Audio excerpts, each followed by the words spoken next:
வணக்கம் வந்தன மக்களே, இது தமிழச்சி குரல். உங்களில் ஒரு குரல். இந்த காணொலியில் நீங்கள் பார்க்க போகிற சிறுகதை திருமணம். அதாவது திருமணம் இந்த கதையில் நடக்குதா என்னன்னு தெரியல. ஆனால் சின்ன வயசில் நம்ம பண்ண தப்பு, அந்த தப்பை திருத்திக்கிறதுக்கு ஒரு வாய்ப்பு கிடைச்சும் அந்த தப்பை திருத்திக்கிறாங்களா, இல்லை அந்த தப்பு ஏன்டா செஞ்சோன்னு வருத்தப்படுறாங்களா அப்படிங்கிறத பற்றின கதை தான் இது ரொம்ப என்ன குழப்பமாக இருக்குதுன்னு நினைக்கிறீங்களா? ஒன்றுமே இல்லை, சிம்பிள் ஸ்டோரி தான். வாங்க கதைக்குள்ளே போய் என்னன்னு தெரிஞ்சுக்கலாம்.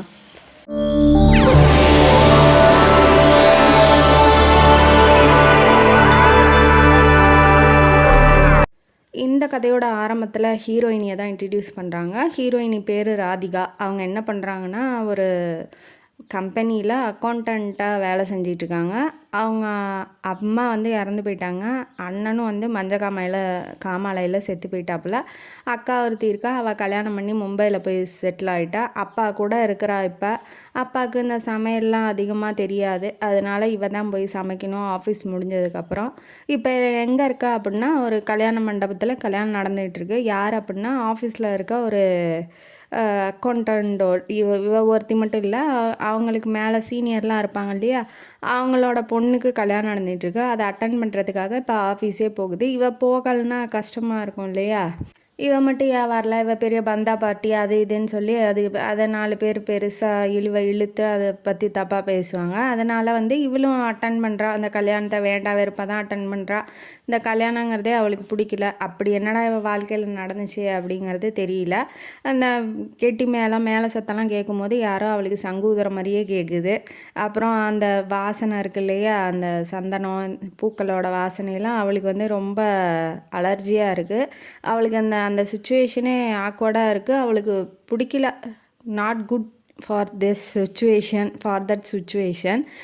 அதனால் என்ன பண்ணுறா அப்படின்னா, ரொம்ப டென்ஷனாக உட்காந்துட்ருக்கா. எதையோ பற்றி நினச்சிட்ருக்கா. நம்ம பட்ட அவமானத்தெல்லாம் பற்றி நினச்சிட்ருக்கா. அப்படி என்ன அவமானப்பட்டா அப்படிங்கிறது தெரியல. ரொம்ப வெக்ஸாகி போய் உட்காந்துட்டு இருக்கும்போது கெட்டி மேலேன்னு சொல்கிறாங்க. அப்புறம் எல்லாம் அக்ஷதை போடும்போது இவ கையில் அந்த அக்ஷதை எல்லாம் ஃபுல்லாக நனைஞ்சி ஈரமாக இருக்கிறதுனால அது தூரமாக போக மாட்டேங்குது. முன்னாடி இருக்கவங்க மேலேயே விழுந்துருது. அந்த அளவுக்கு இவ கொஞ்சம் ஃபியர் ரொம்ப பயப்படுறா. ரொம்ப ஆக்வர்டாக இருக்கான்னு வச்சுக்கோங்களேன். அதுக்கப்புறம் அப்பா ஒரு வழியாக முடிஞ்சிச்சிட்டா அப்படின்னு சொல்லி நினச்சிட்டு சாப்பாடு அறைக்கு போய் சாப்பிட்டுட்டு தாம்பழத்தை கையில் வாங்கிட்டு இப்போ வெளியில் வரா. மண்டபத்தை விட்டு வெளியில் வரும்போது பின்னாடியிலேருந்து என்ன ராதிகா எப்படி இருக்கா அப்படின்னு சொல்லி ஒரு குரல். அது இந்த குரலை நம்ம எங்கேயோ கேட்டிருக்கோமே அப்படின்னு சொல்லி இவன் நினச்சி திரும்பும் போது இவளுக்கு அதிர்ச்சியாக ஷாக் ஆயிடுறா. ஐயோ, இவன் எப்படி இங்கே வந்தான், இவனை மறக்கணும்னு நினச்சிட்டு இருந்தோமே, இவனுக்கு எவ்வளோ துணிச்சல் தைரியம் இருந்தால் நம்மள்ட்ட வந்து பேசுவான்னு நினைக்கிறான். பேசுகிறவன் யார் அப்படின்னா லோகநாதன். இந்த கதையில் ஹீரோலாம் இல்லை, ஒன்லி ஹீரோயின் தான். இவனை கொஞ்சம் வெள்ளன்னு கூட சொல்ல முடியாது, ஒரு ஏமாத்தினவன்னு வச்சுக்கோங்களேன். அந்த மாதிரி இருக்கிற டைப்பு இவன் என்ன பண்ணுறான்னா, எங்கே இருக்க, நான் சென்னையில் இருக்கேன், இப்போ தான் ட்ரான்ஸ்ஃபர் ஆகி வந்திருக்கேன். அவன் வந்து வடக்கு பக்கம் வேலை செஞ்சிட்ருப்பான், கொல்கத்தா பெங்களூர் அந்த மாதிரி இடத்துல வேலை செஞ்சுட்டு இப்போ தான் வந்திருக்கான். இந்த சென்னைக்கு ட்ரான்ஸ்ஃபர் ஆகி வந்திருக்கான். அதனால் வந்து இவள்கிட்ட விசாரிச்சிட்ருக்கான். நீயும் வந்து சென்னையில் ஒர்க் பண்ணிகிட்ருக்கியா, எந்த கம்பெனி என்ன ஏதுன்னு கேட்டுக்கிட்டுருக்கான். இவனுக்கு எவ்வளோ தைரியம் இருந்தால் நம்மள்ட்ட வந்து பேசுவான். கொஞ்சம் கூட நெஞ்சில் வந்து கொஞ்சம் பயங்கிறதே இல்லாமல் வந்து நம்மள்ட்ட சாதாரணமாக பேசுகிறானே அப்படிங்கிற மாதிரி இவ படப்படான்னு இருக்கா. ரொம்ப பயந்து போயிருக்கா. உடனே என்ன, இது உனக்கு தேவையில்லாது, அவங்கள சந்தித்ததில் சந்தோஷம் அப்படின்னு சொல்லிட்டு இவ பாட்டுக்கு எதுவும் பேசாமல் வந்துட்டா. எதுவுமே அவளுக்கு பேசணும்னு தோணவே இல்லை. அப்புறம் அங்கே அந்த ஊரில் சென்னையிலே இருக்க இன்னொருத்தங்க வீட்டுக்கு போகிறா. அவங்க பேர் என்ன அப்படின்னா சாரதா. அவங்க 3rd ஃப்ளோரில் இருக்காங்க. இவள் லிஃப்ட்டுக்கு கூட வெயிட் பண்ணல, படி ஏறி போகிறா.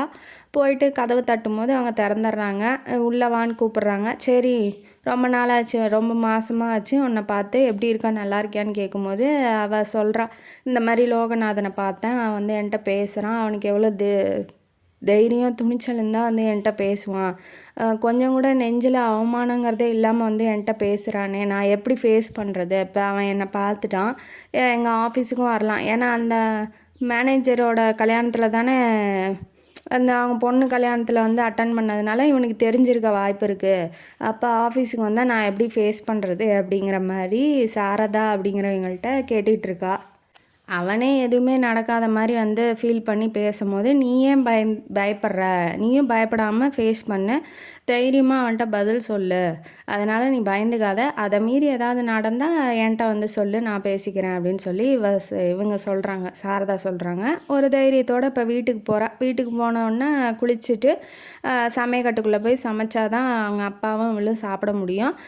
சாப்பாடெலாம் செஞ்சு வச்சுட்டு படுக்க போகும்போது அப்பா வந்து சொல்கிறாரு, இந்த மாதிரி அக்கா பம்பாயில் இருக்கா இல்லையா, வந்து லெட்டர் போட்டிருக்காமா, அவளுக்கு ஏதோ உடம்பு முடியலையா, ஊருக்கு வரலாம் அப்படின்னு சொல்கிறா அப்படின்னு சொல்லி லெட்டர் வந்ததை சொல்கிறாங்க. இவளுக்கு என்னன்னா, இப்போ இவ சம்பாரிச்சாதான் அவங்க அப்பாவும் இவங்களும் சாப்பிட முடியும். அவங்க அப்பா வந்து தன்னோட ப்ராவிடென்ட் ஃபண்டு இருக்கும் இல்லையா, அதை வச்சு சொந்தமாக ஒரு வீடு வாங்கியிருக்காப்புல. ரொம்ப பெரிய வீடெல்லாம் இல்லை, அந்த பணத்துக்கு தகுந்த மாதிரி ஒரு வீடு வாங்கி சொந்தமாக வச்சுருக்காப்புல. மருந்து மாத்திரை செலவுக்கு மட்டும் பேங்க்கில் ஒரு குறிப்பிட்ட அமௌண்ட்டு போட்டு வச்சுருக்காரு ஒழிஞ்சு, அவர்கிட்ட சொத்தோ இல்லை நிலமோ அந்த மாதிரி பெரிய இதெல்லாம் அவர்கிட்ட இல்லை. பொண்ணுக்கு கல்யாணம் பண்ணி வைக்கணும், கல்யாணத்துக்கு தகுந்த பணம் மட்டும் வச்சுருக்காப்புல. அதை வச்சு மெயின்டைன் பண்ணிகிட்ருக்காங்க. குடும்ப செலவை பார்த்துட்டு இருக்கிறதுக்கு இவ வேலைக்கு போனாதான். இப்போ அவள் வந்துட்டானா அவளுக்கும் சேர்த்து செலவு பண்ணணும் இல்லையா. அவங்க அக்கா பேர் மாலதி. அவள் வந்துட்டானா அவளுக்கும் சேர்த்து செலவு பண்ணணும். அதனால் இவ கொஞ்சம் டென்ஷனாக தான் இருக்கா. அக்காவுக்கும் தங்கச்சிக்கும் ரொம்பலாம் அன்புலாம் கிடையாது ரெண்டு பேர்த்துக்கும் நடுவில். ஏன்னா சின்ன வயசுலேருந்து கொஞ்சம் பொறாமை தான் ராதிகா மேலே மாலதிக்கு. ஏன்னா அவள் ரொம்ப அழகாக இருப்பாள், ரொம்ப நல்லா படிப்பாள். அது இல்லாமல் உடனே கற்றுக்கிற புத்தி அவளுக்கு, ராதிகாவுக்கு அதிகம் அப்படிங்கிறதுனால இவ கொஞ்சம் பொறாமையோடு தான் இருப்பாள். அதுவும் இல்லாமல் அந்த சம்பவம் நடக்கும்போது இவ தான் அவங்க அண்ணனை தூண்டி விட்டு இன்னும் கொஞ்சம் அடிக்க வச்சதும் இவ தான். அது என்ன சம்பவம், அது என்ன ஏதுன்னு இப்போ சொல்லலை, நானும் சொல்லலை, ஆசிரியர் சொல்லாததுனால நானும் சொல்லலை.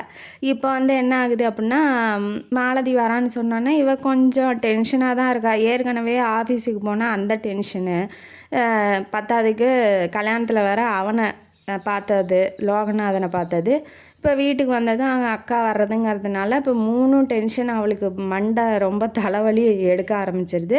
என்னடா பண்ணுறதுன்னு சொல்லிட்டு இப்போ மறுநாள் அதே மாதிரி என்ன பண்ணுறா, ஆஃபீஸுக்கு கிளம்பி போகிறா. அவள் வேலையை பார்க்கறதுக்காக போகிறா.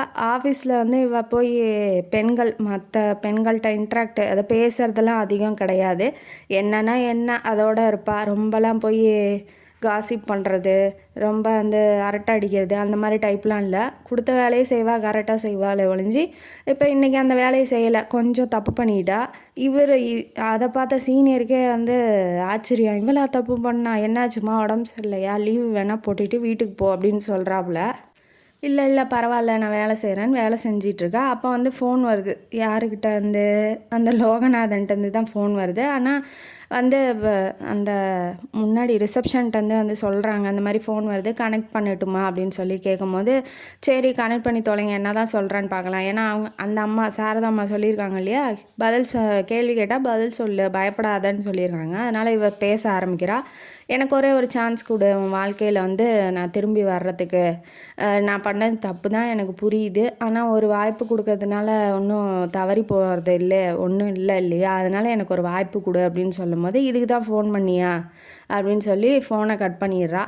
ஏன் என்னாச்சு, லோகநாதனுக்கு ராதிகாவுக்கு என்ன வந்து உறவு, என்ன ரிலேஷன்ஷிப்புங்கிறது ஒன்றும் புரியல. அதுக்கப்புறம் வீட்டுக்கு போகிறா. வீட்டுக்கு போனோன்னா அவங்க அக்கா வந்து லெட்டர் போட்டிருந்தா இல்லையா, வந்துட்டா. வந்ததுக்கப்புறம் என்ன பண்ணுறான்னா, சாப்பாடெல்லாம் எதுவுமே செய்யலை. இப்போ ஆஃபீஸ்லேருந்து வேலை செஞ்சுட்டு பொழுதுனைக்கும் வேலை செஞ்சுட்டு வரா. அக்கா வந்து உக்காந்துக்கிட்டு வெத்தலை பாக்கு போட்டுக்கிட்டு அப்பாட்ட நியாயம் பேசிக்கிட்டு இருக்கா. இப்போ வராளே, சரி கொஞ்சம் ஹெல்ப் பண்ணுவோம், கொஞ்சம் போய் உதவி பண்ணுவோம், ஏதாவது செஞ்சு வைப்போம், பசியோடு வருவா அப்படிங்கிறதெல்லாம் இவள்கிட்ட இல்லை, சுத்தமாக கிடையாது. அவள் வேலையை அவள் செஞ்சுக்க மாட்டா. இடித்த புளி மாதிரி உக்காந்துக்கிட்டு அவங்க அப்பாட்ட வந்து பேசிகிட்டு இருக்கா. பேசிகிட்டு இருந்தோடனே, வந்துட்டியா, வந்தோடனே எப்போக்கா வந்தேன்னு சொல்லி கேட்குறா. கேட்டோன்னா இப்போ தான் வந்தேன், இந்த மாதிரி ஃப்ரெண்டு காரில் வந்தாங்க, அவங்க கூடயே நான் வந்துட்டேன், வந்ததுலேருந்து பசி, என்ன சாப்பாடு அப்பாவுக்கு மட்டும் கொஞ்சமாக செஞ்சு வச்சுட்டு போயிருக்க, கொஞ்சம் நிறையா செஞ்சு வைக்க மாட்டியா அப்படின்னு சொல்லி கேட்டுட்ருக்கா. என்னன்னா வருவான்னு குறிப்பிட்ட டைமாக சொல்லி வச்சுட்டு போயிருக்கா கிடையாது, வரேன்னு சொல்லியிருக்கா. என்னைக்கு வரா ஏது வரான்னு தெரியல. அதனால் அவங்க அப்பாவுக்கு மட்டும் சாப்பாடு கொஞ்சமாக வச்சுட்டு போயிருக்கா.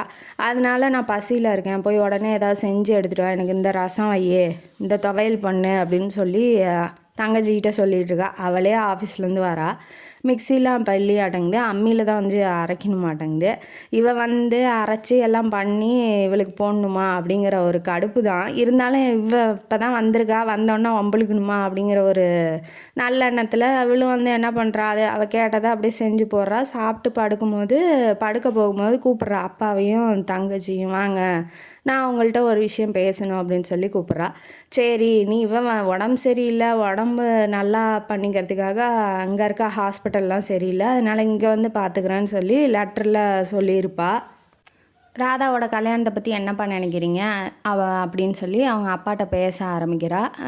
என்ன திடீர்னு என் கல்யாணத்தை பற்றி இவளுக்கு என்ன அக்கறை வந்துச்சுன்னு சொல்லி அவன் மனசுக்குள்ளே நினைக்கிறா. ராதிகா. உடனே இவன் என்ன அப்பா என்ன சொல்கிறான்னா, அது அவன் விருப்பம்மா, அவளுக்கு எப்போ தோணுதோ அப்போ தான் பண்ணிக்குவா அப்படின்னு சொல்லும் போது, என்னப்பா அப்படி உங்களுக்கும் வயசாகுது, அப்புறம் உங்களை யார் பார்த்துக்குவா, எனக்கு வந்து இப்போ இந்த வீட்டை விற்று என்னோடய பங்கை கொடுத்துருங்க, நீங்கள் வேணா எங்கள் வீட்டில் வந்து தங்கிக்கலாம், 1 மாதம் 2 மாதம் தங்கிக்கோங்க, உங்கள் பங்கில் நீங்கள் வாங்கிக்கிட்டு ஊர் சுற்றுங்க, காசி ராமேஸ்வரன் போங்க, இப்போ இந்த வீட்டை விற்று என் பங்கை கொடுங்க அப்படிங்கிற மாதிரி கேட்குறா. இப்போ ஆக்சுவலி வந்தது எதுக்கு அப்படின்னா, வீட்டை விற்று தன்னோட பங்கை வாங்கிக்கிறதுக்காக வந்திருக்கா. ஏன் அப்படின்னா, அவங்க ஒரு நிலம் வாங்கி போட்டு கடன் ஆகிட்டாங்களாம். அதனால் அந்த கடனை அடைக்கணுங்கிறதுக்காக அவன் புருஷன் வந்து போய் பணம் வாங்கிட்டு வா அப்படின்னு சொல்லி அமுச்சு விட்ருக்கான். அப்போ ஆக்சுவல் ரீசன் என்ன அப்படின்னா, தன்னோட பணத்தை வாங்கிறதுக்காக இப்போ வந்திருக்கா. மற்றபடி இவளுக்கு உடம்பெல்லாம் நல்லா தான் இருக்குது. ஏன்னா வேர்க்கடலையை வச்சு டின்னில் வச்சு வறுத்த வேர்க்கடலையை வச்சு சாப்பிட்டுக்கிட்டு இருக்கா. அதனால் அதை பார்த்து அவளுக்கு டென்ஷன் ஆயிடுச்சு. சரி, நீ பங்கு கேட்குறா, அப்பா சொத்து, சரி ஓகே, அண்ணனும் இல்லை இல்லையா, அப்போ இவங்க 2 பேர் தான் இருக்காங்க, இவங்க 2 பேர்த்துக்கு தான் கொடுத்தாகணும். ஆனால் என்னோடய கல்யாணத்தை பற்றி யோசிக்கிறதுக்கு இவளுக்கு என்ன ரைட்ஸ் இருக்குது? இப்போ ஒரு வரன் பார்த்துட்டா, அவளையே கல்யாணம் பண்ணிக்கோ, அந்த மாப்பிள்ளையே கல்யாணம் பண்ணிக்கோ, நானே எங்கள் வீட்டுக்காரும் பார்த்து வச்சுருக்கோம் அப்படின்னு சொல்கிறா. அது என்ன இப்போ ஃபோர்ஸ் பண்ணுறா மேரேஜுக்கு? இதில் என்ன லாஜிக் இருக்குதுன்னு எனக்கு தெரியல. எப்படி என்னை ஃபோர்ஸ் பண்ணலாம் மேரேஜுக்கு அப்படிங்கிற மாதிரி ராதிகா யோசிக்கிறா. அதுக்கு மேலே அவர் எதுவும் பேசலை. சரிம்மா, இதெல்லாம் பற்றி நாம் நாளைக்கு பேசிக்கலாம் பாடு அப்படின்னு சொல்லிடுறாப்புல. மறுநாள் எப்போதும் போல் எழுந்திரிச்சு ராதிகா வந்து வேலையை பார்த்துட்டு ஆஃபீஸுக்கு கிளம்ப போகும்போது அவங்க அப்பாவும் கூடயே தெருமோன வரைக்கும் விட்டுட்டு வரதுக்காக வராப்புல. அப்போ என்ன சொல்கிறாருன்னா, மெதுவாக, நீ பயப்படாதம்மா, நான் வீட்டெல்லாம் விற்க மாட்டேன், உனக்கு ஒரு நல்ல வரன் தேடி கண்டுபிடிச்சி கல்யாணம் பண்ணி செட்டில் ஆனதுக்கப்புறம் தான் நான் வந்து வீட்டை விற்பேன், நீ பயந்துக்காத அப்படின்னு சொல்லி ஒரு நல்ல ஆறுதலாக சொல்கிறாப்புல. அதனால் அவளும் தைரியமாக போகிறா. ஆஃபீஸில் இப்போ என்ன ஆகுது அப்படின்னா, ஒரு லெட்டர் வந்திருக்கு அப்படின்னு சொல்லி லெட்டர் எடுத்துகிட்டு வந்து பியூன் தரான். அந்த லெட்ரு யார் அனுப்பிச்சிருப்பா? ஆப்வியஸாக அந்த லோகநாதன் தான் அனுப்பிச்சிட்ருப்பான். அதை நினச்சிக்கிட்டு இவன் என்ன பண்ணுறா அப்படின்னா, அப்படியே லெட்டரை கையில் பிடிச்சிட்டு பாத்ரூம் பக்கமாக போய் படிக்கிறா.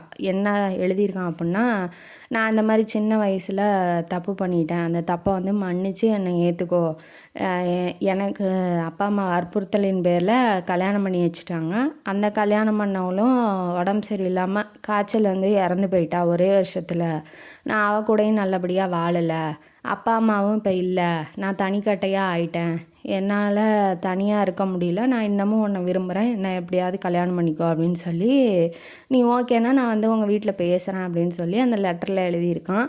இதை பார்த்தோன்னா அவளுக்கு டென்ஷன் தலைக்கு ஏறிக்கிச்சு. செம்ம டென்ஷன் ஆகிறா. அதை கிழித்து பாத்ரூம்குள்ளேயே போட்டு தண்ணியை ஊற்றி விட்டு இவள் பாட்டுக்கு வந்து உக்காந்துட்ருக்கா. ஆஃபீஸ் முடிஞ்சோடனே இப்போ திரும்ப வீட்டுக்கு போகிறா. வீட்டுக்கு போகும்போது யோசிக்கிறா, பஸ்ஸில் போகும்போது தான் யோசிக்கிறா என்ன நடந்துச்சு அப்படிங்கிறது. ஆக்சுவலி குடும்பமாக சந்தோஷமாக இருந்திருக்கா. அப்பா, அண்ணன், அக்கா, அம்மான்னு சொல்லி ரொம்ப சந்தோஷமாக ஆனந்தமாக இருந்த குடும்பம்தான். அண்ணன் நல்லா சம்பாதிக்கிறான், அப்பா வந்து கொஞ்ச நாளில் ரிட்டையர் ஆக போகிறாரு, அம்மா இருக்கிற காசில் குடும்பத்தை ஓட்டிகிட்டு இருக்காங்க. நல்லபடியாக ஓரளவுக்கு மிடில் கிளாஸ் தான், ரொம்ப கடனாளிலாம் இல்லை. அக்காவுக்கு மேரேஜ் பண்ணி கொடுத்துட்டாங்க. ஓரளவுக்கு நல்லா சந்தோஷமாக இருக்க மிடில் கிளாஸ் குடும்பம் தான். இவன் என்ன பண்ணுறா அப்படின்னா, இவங்க வீட்டுக்கு பக்கத்து வீட்டில் தான் அந்த லோகநாதன்கிறவன் குடி வந்திருக்கான். இவனை எப்படி பார்க்குறா அப்படின்னா, மேலே மொட்டை மாடிக்கு துணியை எடுக்க போகும்போது பக்கத்து வீட்டிலேருந்து அவன் புக்கை வச்சுட்டு நின்றுட்டுருப்பான். இவன் வந்து துணி எடுக்கும்போது பார்த்துருப்பா. சரி, ஏதோ படிக்கிறானாட்டங்குது சொல்லி பார்த்து இவங்க 2 பேரும் ஒருத்தருக்கு ஒருத்தர் பார்த்து சைட் அடிச்சிருக்காங்க. சரி, திரும்ப எப்படா பார்ப்போம், பார்க்க சூப்பராக இருக்கானே அப்படின்னு சொல்லி அவன் நினச்சிருக்கா. ஒருத்தருக்கு ஒருத்தர் பேசிக்க ஆரம்பிக்கிறாங்க. நீங்கள் எங்கே போகிறீங்க? இவன் வந்து முடிச்சுட்டா 12th முடிச்சுட்டு பிஏ முடிச்சுட்டு அந்த டைப்பிஸ்ட்டு ஷார்ட்டன்லாம் கற்றுக்குவாங்க இல்லையா, அந்த மாதிரி கற்றுக்கிட்டு இருக்கான். அவன் வந்து சார்ட்டர்ட் அக்கௌண்ட் படிச்சுட்டு இருந்திருப்பான் நாட்டங்குது. 2 பேரும் ஒருத்தருக்கு ஒருத்தர் நீங்கள் என்ன படிக்கிறீங்க, நான் என்ன படிக்கிறேன் அப்படின்னு சொல்லி கொஞ்சம் கொஞ்சமாக பேச ஆரம்பித்து அதுக்கப்புறம் காதலாக மாறி அந்த காதலுக்கு அப்படியே வளர்த்திக்கிட்டே போயிருக்காங்க. வீட்டுக்கு தெரியாமல் திருட்டுத்தனமாக சந்திக்கிறது, பேசுறது இந்த மாதிரியே இருந்திருக்கு. அது ஆப்வியஸாக தெரிஞ்சிடும் இல்லையா, பக்கத்து வீடு எப்படியும் பார்க்குறது பேசுகிறதுலாம் தெரிஞ்சிருக்கும் இல்லையா. அவங்க அப்பா அம்மாவுக்கு தெரிஞ்சிச்சு, இவங்க இந்த ஹீரோயினி வீட்லேயும் தெரிஞ்சிச்சு எல்லாத்துக்கும். அண்ணன் வந்து சத்தம் போட்டு அடக்கி வைக்கிறாப்புல. அவங்க காலி பண்ணிகிட்டே போயிட்டாங்க. ஏன்னா வந்து லோகநாதனோட அம்மாவுக்கு ராதிகாவை பிடிக்கல. அவங்க கொஞ்சம் ரிச்சான ஃபேமிலி எதிர்பார்க்குறாங்க. மருமக மூலயமா வரதட்சணை வந்தால் நம்மளும் உயர்ந்தரலாம் அப்படிங்கிற மாதிரி டைப்பு அவங்க. இவங்க மிடில் கிளாஸ் தானே, இங்கே எதுக்கு பொண்ணு எடுக்கணும் அப்படின்னு சொல்லிட்டு அவங்க காலி பண்ணிகிட்டே போயிட்டாங்க. அதனால் என்ன பண்ணுறா அப்படின்னா, ஒரு நாள் சந்திக்கும் போது என்ன சொல்கிறான் அப்படின்னா லோகநாதன், பா போகலாம், நம்ம சென்னைக்கு போயிடலாம், சென்னையில் ஃப்ரெண்ட்ஸ்லாம் இருக்காங்க, ஃப்ரெண்டு மூலிமா நம்ம கல்யாணம் பண்ணிக்கலாம், நீயும் மேஜர் நானும் மேஜரு, அதனால் கல்யாணம் பண்ணிக்கலாம், கல்யாணம் பண்ணிட்டு வரும்போது ஆப்வியஸாக இவங்க ஒத்துக்கிட்டு தானே ஆகணும் அப்படின்னு சொல்லி சொல்கிறான். இவன் தான் உலகம் உயிர்னு சொல்லி இருக்கிறவ, காதல் ரொம்ப காதல் அப்படி இருக்கிறவ, அவன் பேச்சை கேட்டு இவன் என்ன பண்ணுறா அப்படின்னா, ஒன்றா போவேனா, ஒன்றா போனால் மாட்டிக்குவோம், நீ முதல்ல வந்து கேர்ள்ஸு டிபார்ட்மெண்ட்டு, அதாவது ரயிலில் இருக்கும் இல்லையா பெண்களுக்குன்னு தனியாக, அந்த சீட்டில் வந்து ஒரு டிக்கெட்டை எடுத்து கொடுத்துட்றான். இவனுக்குன்னு ஒரு டிக்கெட்டை வந்து எடுத்து வச்சுக்கிறான் பாய்ஸு கம்பார்ட்மெண்ட்டுக்குன்னு. அந்த டிக்கெட்டை எடுத்து வச்சுக்கிட்டு இவள்கிட்ட டிக்கெட்டை கொடுத்து நீ முதல்ல போ, அப்புறம் நான் வரேன் அப்படிங்கிற மாதிரி சொல்லி முதல்ல இவளை ட்ரெயின் ஏற்றி விட்டுட்டான். அடுத்தது அவன் ஏறி வந்துடுவேன், சென்னையில் எக்மோர்கிட்ட வெயிட் பண்ணு அப்படின்னு சொல்லியிருக்கான். இவளும் காதலன் தானே, நம்ம காதலை எப்படியாவது வந்து நம்ம காப்பாற்றிடணும், அவன் தான் நமக்கு உயிர் உலகமாக இருக்கான், அவனை விட்டுட்டு எப்படி அந்த வாழ்க்கையை நான் நினச்சி கூட பார்க்க முடியாது அப்படிங்கிற மாதிரி ஒரு காதல் இருக்கிற ஒரு குருட்டுத்தனமான நம்பிக்கையினால் இவளும் ஏறி வந்துடுறா. வந்தோடனே எப்படியும் வர யோசிச்சுட்டே வர, இப்போ இந்நேரப்போ அம்மா எந்திரிச்சிருப்பாங்க, இந்நேரப்போ வீட்டில் யாரும் நம்மளை இல்லைன்னு சொல்லி தேடிட்டு இருப்பாங்க, இப்படி ஓடி போயிட்டோன்னு தெரிஞ்சிருக்கும் அப்படிங்கிற மாதிரி யோசிச்சுக்கிட்டே வரா. அவன் என்ன சொல்லியிருக்கான்னா, பக்கத்தில் யார்கிட்டையும் பேசாத, அமைதியாக வா அப்படின்னு சொல்லியிருப்பானாட்டங்குது. அதனால் இவளும் பக்கத்தில் யார்கிட்டையுமே பேசலை. ஸ்டேஷன் வந்துடுச்சு, இறங்கிடுறா. இறங்கினோடனே எப்படா வருவான்னு நின்றுக்கிட்டே இருக்கா. எங்கே ஆளே காணோம், எல்லாரும் இறங்கி போயிட்டாங்க, அவனை மட்டும் காணவே காணோம். என்னாச்சு, ரொம்ப நேரம் ஆயிடுச்சு, அரை மணி நேரம் 1 மணி நேரம் பக்கமாக இவ பெட்டியோடு நின்றுட்டே இருக்கா. அங்கே ஸ்டேஷனில் இப்போ இதுக்குன்னே வந்து ஒரு சில பேர் இருப்பாங்க இல்லையா, பொண்ணு யார் தனியாக வருவா, அவளை என்ன பண்ணலாம் அப்படிங்கிற மாதிரி இருப்பாங்க இல்லையா, அந்த மாதிரி ஒரு 2 பேர் என்ன பண்ணுறானுங்க, ரவுடி பசங்க மாதிரி இருக்கானுங்க, இவள்கிட்ட வந்து கலாட்டா பண்ணுறானுங்க.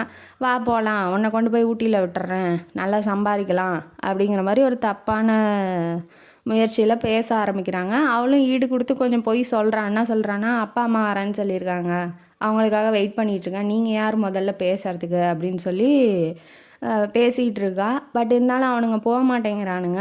பத்தாதுக்கு போலீஸு ஒரு ஆள் வந்து கொஞ்சம் முன்னாடி வந்துட்டு இருக்காப்புல. இவளுக்கு கொஞ்சம் தைரியம் ஆயிடுச்சு, நம்ம போய் சொல்லலாம் அப்படிங்கிற மாதிரி.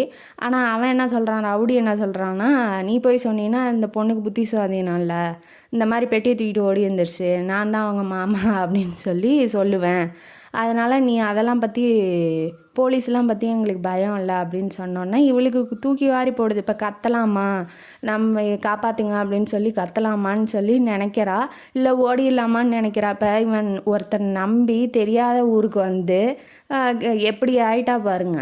இந்த கல்யாணத்தில் லோகநாதனை பார்த்தேன்னு சொல்லியிருப்பா, போய் சாரதா ஒரு அம்மாக்கிட்ட அந்த அப்பார்ட்மெண்ட்டில் போய் சொல்லியிருப்பா பார்த்தீங்களா, அவங்க தான் வந்து அப்போதைக்கு வராங்க. தூரத்துலேருந்து இந்த பொண்ணுக்கிட்ட வந்து இவனுங்க 2 பேர் ராவடி கட்டிகிட்டு இருக்கிறத பார்த்துருப்பாங்க. அவங்க வராங்க. வந்தோடனே எங்கேம்மா தேடுறது, நான் வெளியில் காரோட வெயிட் பண்ணிகிட்ருக்கேன், வாமா போகலாம் அப்படின்னு சொல்லி கூப்பிடும்போது இவளுக்கு கொஞ்சம் சரி உதவிக்கு ஆள் கிடச்சிட்டாங்க அப்படின்னு நினைக்கிறப்ப, உயிர் போகிற மாதிரி இருக்குது, ஒருத்தர் தண்ணி கொடுத்து காப்பாற்றினா எப்படி இருக்கும், அந்த மாதிரி அவளுக்கு தோணுது.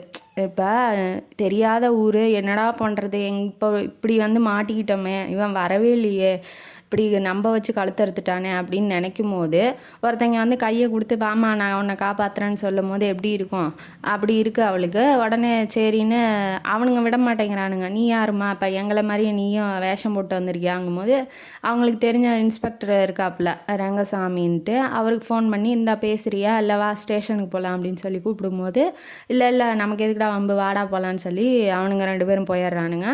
ஏம்மா வந்த என்னாச்சுமா எதுக்குமா வந்த அப்படின்னு சொல்லும் போது காதலா இல்லை வேலைக்கு வந்தியா தனியா அப்படின்னு சொல்லும் போது இந்த மாதிரி தான் வந்தேன் அப்படின்னு சொல்லி நடந்ததை சொல்கிறா. வீட்டுக்கு கூட்டிகிட்டு போய் சாப்பாடு கொடுத்துட்டு அவங்க அண்ணன் ஃபோனுக்கு ஃபோன் பண்ணுறாங்க. ஃபோன் பண்ணோன்னே பொண்ணு இங்கே தான் இருக்குன்னொன்னே ஆப்வியஸாக அவங்க கிளம்பி வர்றதுக்கு ஒரு நாள் ஆகும் இல்லையா. வந்து கூட்டிகிட்டு போயிட்டு வந்து சொல்லி தான் விட்றாங்க அந்த அம்மா, எதுவும் பண்ணாதீங்க அடிக்காதீங்க தெரியாமல் வந்துட்டா அப்படின்னு. அதெல்லாம் கேட்குற நிலமையில அவங்க இல்லை. ஏன்னா இப்போ அவமானம் ஆயிடுச்சுல, வீட்டை விட்டு வந்துட்டா. பக்கத்தில் அக்கம் பக்கத்தில் இருக்கவங்களாம் அவமானப்படுத்தின மாதிரி தானே இருக்குது. அவங்களுக்கு அந்த அந்த அவமானத்தை கோவத்தை யார் மேலே காட்ட முடியும்? ஆப்வியஸாக அவன் மேலே தானே காட்ட முடியும். அவங்க என்ன சொன்னாலும் இந்த காதில் வாங்கிட்டு இந்த காதில் விட்டுட்டாங்க.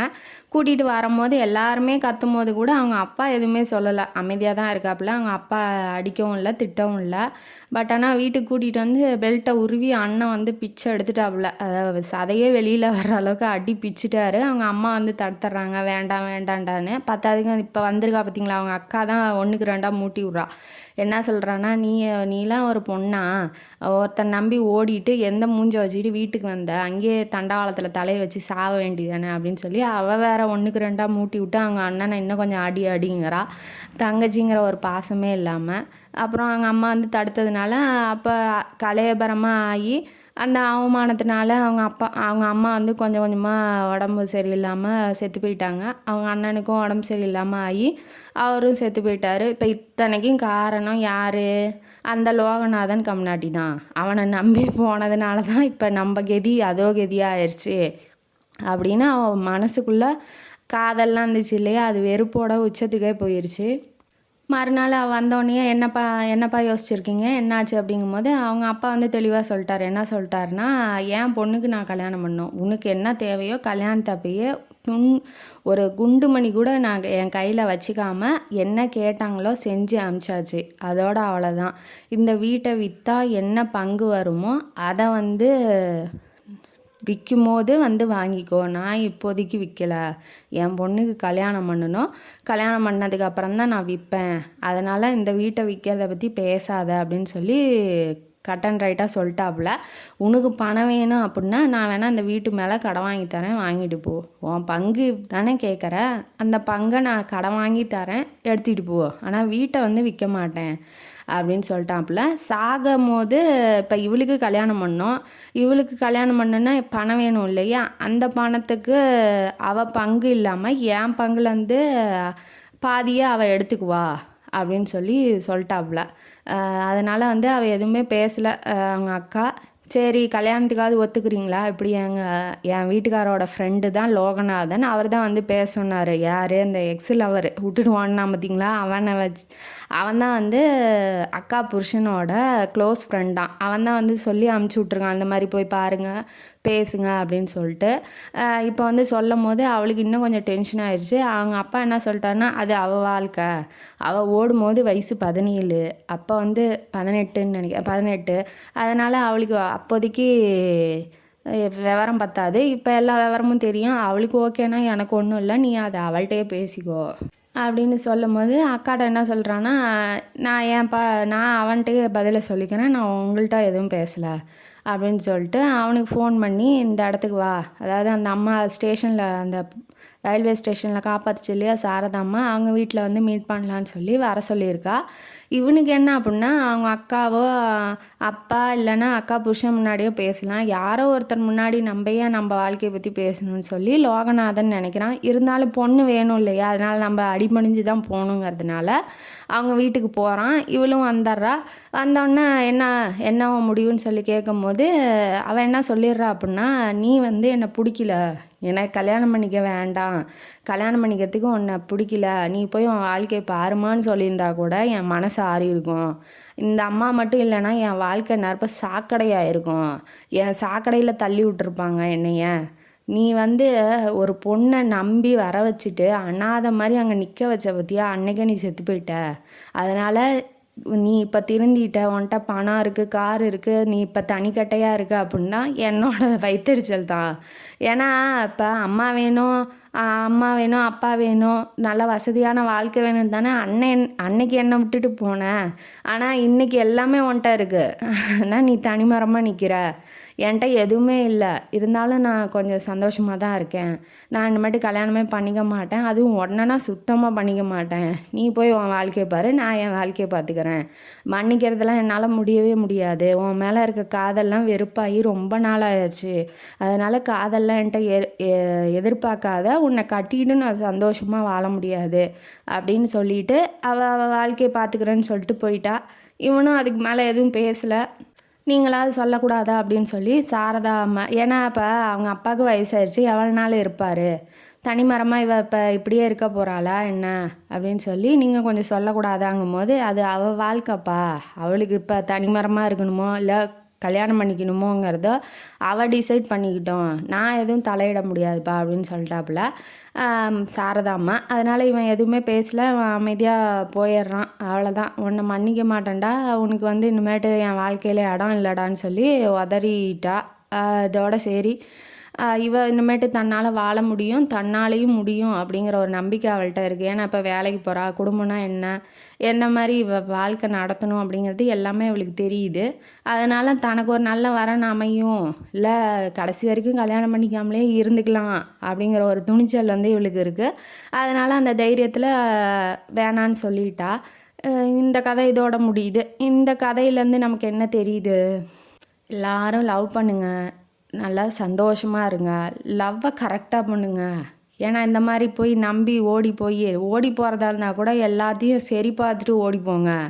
ஏன்னா போய் நடுவழியில் நின்னா கூட நம்ம திரும்பி வர்றதுக்கு என்னென்ன பிளானோ அந்த பிளானை போட்டுட்டு போங்க அப்படிங்கிறது தான் இந்த கதையிலேருந்து தெரியும். ஏன்னா இப்போ பிளான் ஏ பிளான் ஏ ஓடுறதுக்கு பிளான் பி திரும்பி வந்தால் எப்படி சமாளிக்கணும் அப்படிங்கிறதுக்கும் வச்சுக்கிட்டு போங்க, அதுதான் நல்லது அப்படின்னு சொல்லி இந்த கதையிலேருந்து தெரியுது. ஏன்னா நட்டாத்தில் விட்டால் யாரையுமே நம்பி இருக்காதீங்க, நட்டாத்தில் விட்டால் அப்புறம் நம்ம கெதி அதோ கெதி தான் அப்படிங்கிறது. எல்லாருமே அப்படி இருக்க மாட்டாங்க, மேக்ஸிமம் அப்படி இருக்க சான்ஸ் இல்லை. மினிமம் இருந்தால் கூட அந்த நிலைமைக்கு நம்ம போகாத அளவுக்கு நம்ம பாதுகாத்து வச்சுக்கணுங்கிறது இந்த கதையோட கருத்து. இந்த கதையில் நீங்கள் ராதிகாவாக இருந்தால் மன்னிப்பீங்களா? இந்த மாதிரி எக்ஸ் லவர் வந்து மன்னிச்சிருமா அப்படின்னு சொல்லும் போது நீங்கள் மன்னிப்பீங்களா அப்படின்னு சொல்லி, இல்லை மன்னிக்க மாட்டிங்களா? கமெண்ட் பாக்ஸில் கமெண்ட் பண்ணுங்கள். இந்த கதையும் காணொலியும் பிடிச்சிருந்தா லைக் பண்ணுங்கள், ஷேர் பண்ணுங்கள், சப்ஸ்கிரைப் பண்ணுங்கள். நன்றி மக்களே.